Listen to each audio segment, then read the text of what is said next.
Judge blocks CDC conditional sailing order against cruise lines. The injunction will go into effect July 18, at which point the CDC orders to cruise operators will be considered non-binding considerations, recommendations or guidelines, so the cruise ships may soon operate out of Florida once again. Florida governor declares victory over CDC. Florida sued the CDC for irreparable harm after some cruise lines threaten to leave the state. U.S. District Judge grants Florida's request to block the CDC conditional sailing order. Florida Governor Ron DeSantis scored a major court victory against the Centers for Disease Control and Prevention yesterday when U.S. District Judge Stephen Douglas Merriday granted Florida's request to block the CDC conditional sailing order against cruise lines yesterday. The injunction will go into effect July 18, at which point the CDC orders to cruise operators will be considered non-binding considerations, recommendations or guidelines, so the cruise ships may soon operate out of Florida once again. The CDC has been wrong all along, and they knew it, said DeSantis announcing the decision. The CDC and the Biden administration concocted a plan to sink the cruise industry, hiding behind bureaucratic delay and lawsuits.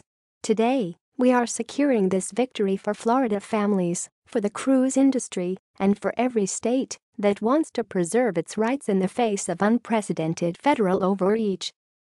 Florida sued the CDC for irreparable harm after some cruise lines threatened to leave the state due to the onerous and burdensome conditions imposed in October 2020 and renewed in April. Among other things, the CDC required cruise operators to build testing laboratories on board, redo the ship ventilation systems, and have at least 98% of the crew and 95% of the passengers, including children, vaccinated in order to bypass a requirement for simulated cruises first. A 124-page ruling seemed to be designed to withstand Supreme Court scrutiny, referencing multiple justices, circuit precedents, case and statutory law, and even history of the CDC in quarantines. Judge Merriday zeroed in on the CDC's understanding of its authority, however, pointing out that its lawyers repeatedly defined an outbreak as even a single instance of human-to-human virus transmission.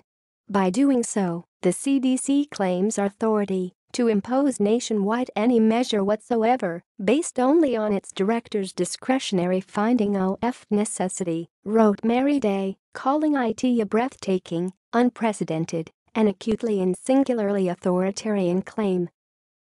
One is left to wonder, the judge wrote, whether the CDC could have tried to generally shut down sexual intercourse in the U.S. to prevent the transmission of AIDS, syphilis or herpes. Political prudence and difficulty of enforcement might counsel CDC against this particular prohibition, but the statute, as understood by CDC, certainly erects no barrier, he noted before proceeding to reject that understanding.